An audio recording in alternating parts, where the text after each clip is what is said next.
Good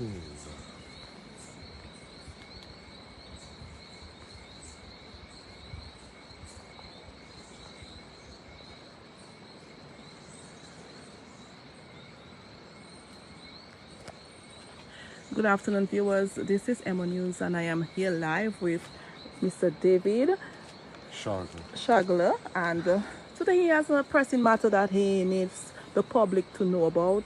And it's our pleasure to give everyone in Dominique an opportunity to express themselves. So we are here with him, and today he's going to tell us about the situation, and we're hoping that something will happen at the end of this live. Good afternoon. Afternoon. Hi. How are you? Been better, been worse. So tell us about David. All right. Hi.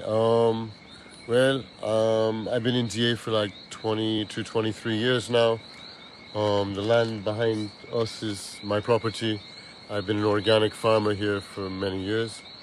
And unfortunately, So you are originally from the US? I was born in the States. Okay, and you live in Dominica for over 20 something years? Yeah, about 22, 23 years. And you live here at Marigot? Yeah, in Hatton Garden. Hatton Garden. Yeah. So, Mr. David, you said you have an issue that you need to make public, and you call Desperately, on Emonews. Yeah. Tell us what the issue is. Okay. There's a quarry project to make materials for the international airport, which is being done above me, the quarry. I live on the river. It was the second cleanest river in the island up until now, 17 days ago, when it was spoiled by the Chinese excavators and such. Where we're standing right now, actually, is my property. My actual boundary post was torn out by the Chinese, but somewhere right around where we're standing is my boundary, and they've torn out about 1/8 of a mile long of my property along the road with no agreement, no money given to me, no compensation, no mitigation or anything. And because I live off the water from the river, many months before they started, I kept going to planning, asking them, well, what will be the situation for me who lives off that river water? It's God's river, but I bought the land for the unclean river. So you live in the Zion, as we say. You Yeah. live up in Hatton Garden. Yeah, far from system. Up recently, you saw work ongoing Right, here. right. So it raised concern to you. Right, it started like this. 3 Chinese walk in my yard one day on a Saturday and say they're my new neighbors. And I said, what? And they said, yes, we're your new neighbors. We're making a quarry above you. That was a Saturday, so the Monday I rushed to planning to ask them what is going on. Planning refused to tell me any information. When I asked about an environmental impact assessment, I was basically bounced around. Nobody gave me any direct answer. Then a month later, someone from Land and Survey and someone from Planning came up in Zion to check me, to tell me that before the project would begin, a social environmental impact assessment would be done for me and my family so that the change is so severe that we could deal with it. But that never happened. And then a month or 2 after that, the Chinese start digging. So one day, I just come home and they're scraping along my land. And you are stating that this is your land. You did not squat the land. No, it's my title. I have 13.8 acres there. This is my land.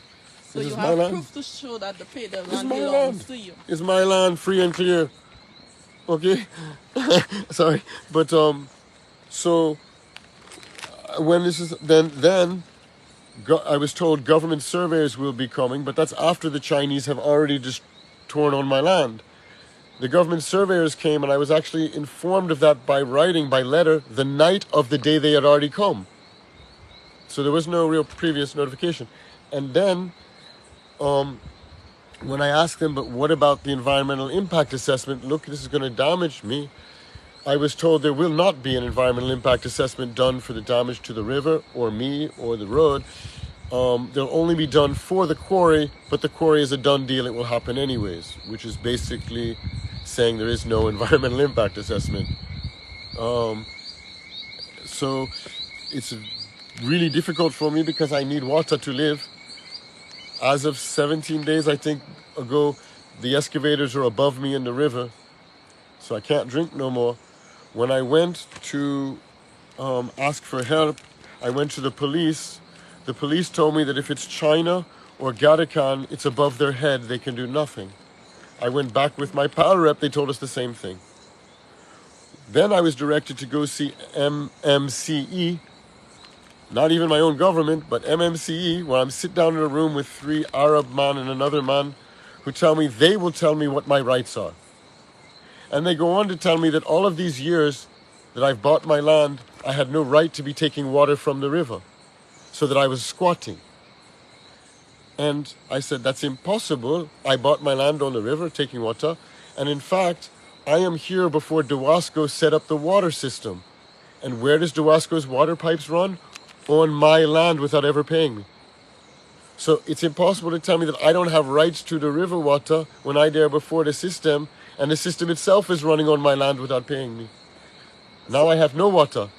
Someone might say that you are against progress. No, You do not want no. international airport. You do not want them to do the quarry. What would you say about that? No, the only thing I would like is that we don't cut off our own feet to buy a pair of shoes. I'm not against us wearing shoes, but I don't want us to destroy ourselves to try to get the shoes. So the reality is that we are destroying clean water sources that are irreplaceable in a world where water is so precious. So if they need to do a quarry there, maybe that's necessary. I certainly don't know. But there is laws in place that say that you have to have an environmental impact assessment so that the building of an airport is not the destruction of the nature. The two things can coexist. We could have development and also keep a quality of life. That's why you have procedures. So what exactly would you like? Because you are saying that All you I are want- taking on your land, Right. and what exactly do you want to tell Well, them? as I realize that my family is just one family and the project is for the whole country, I can't stop that. But it's my right that if they're destroying my land and the area that I live in, by law, they're supposed to pay me for my land and let me go somewhere else to live the last years of my life in peace, so that my children will inherit the land of their father. Right now, this land is my bank. I've spent 23 years. I have everything from mahogany that I've planted that my children can cut down and build a house from now, to cashew and ackee, and I used to do vanilla, everything. So it should have been done long ago, before they destroyed the place. But now, at least, they need to come and tell me what is the market value that they will give me for my land. So you are saying that no one has, spoken to you other than like people in charge of like dealing with the land, The only property, when I and went compensation. to MMC made an offer to me and broke their word literally within 24 hours, before even there was a written offer. Verbally, they said something and said that they would make sure that they would have surveyors come the next day to measure exactly how much land was taken on me. The surveyors come the next day, and one of them is Filipino, Mr. Henry. Oh, sorry, I don't want to say no names. He shows me on his computer exactly the point. He says, "Yes, sir, this is how much they've taken from you." And then the people from MMC never bothered to show up the next day for the meeting. As if when they realized how much had already been damaged, they changed their mind. I don't know. Have you consulted with a lawyer? I am in the process of consulting lawyer. I'm not, I don't have much money. I am just coming out of a tent after 5 years from Maria's destruction. It's only in January that I finally come out of a tent into a house. And it's in February that they start destroying my Zion. So How does that make you feel? out of my head with anxiety because I'm in my 50s. I spent my whole strong years to have my land so that at this time I can now live from my land.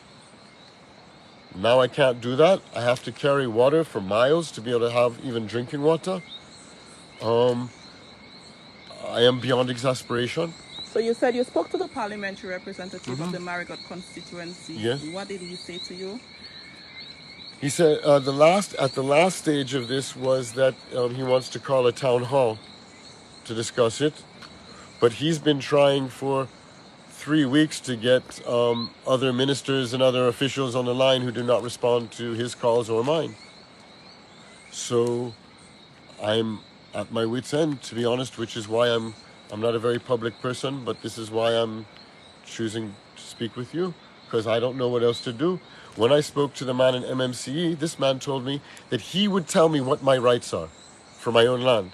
Now, he's not the government. He's not a representative. He's not even a Dominican. So I don't even know who I'm supposed to talk to anymore when the government tells me to go talk to a private developer who tells me that he controls my rights. And they're violating my rights as we speak. And how long have you been in Dominica? Again, it's about 22 years. Are you naturalized citizen of Dominica? Yeah, I became a naturalized citizen in 2006 after the birth of my second son here.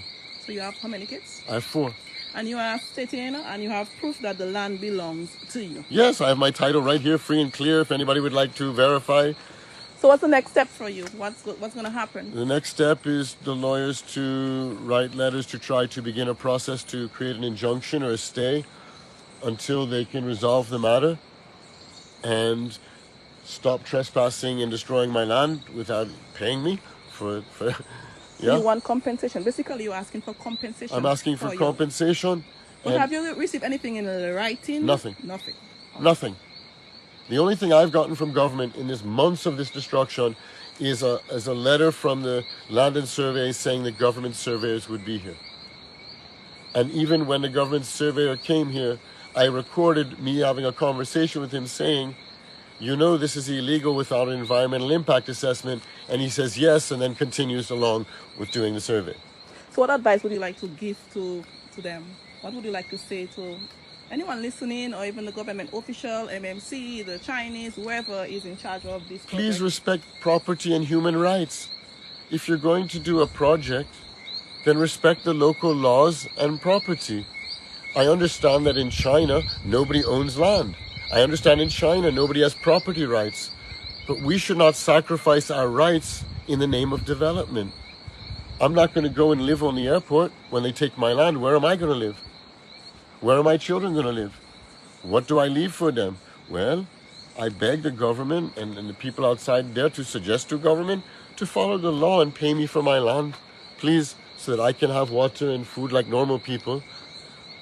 I mean, already if you see this road, it's only because today is dry, but they stripped the entire road out, and I've got a half a mile of ankle-deep mud to try to come in and out of my place now because they've destroyed the whole area. And I guess they feel they can do it because I'm just one person in there. But if it can happen to me, it can happen to you. It may be me today, you tomorrow. That's why generally the law is for everybody, not for one. So I desperately want them to pay me for my land so I can move from here, find some other Zion higher up or somewhere where I can live in peace and they can have their quarry and their airport and their all they want. But I'm being destroyed by this and I can't even get enough water to live. So as of now, you do not have water to drink? No. I have to carry water every day. From village, that's 3 miles to get to me. Well, Mr. Shargel. Fine, yeah. I'm happy I gave you the opportunity to express I appreciate yourself. it very much. I thank you. You contacted me and I'm here. So I hope that someone out there will listen. I pray so. It's all your proof that you can get compensated for your land. From your lips to God's ears. Yes. So this is Emonews and I am with David Shargel, and you heard his story. What do you think? You can drop a comment. Thank you all for viewing. Thank you. Thank you for your time.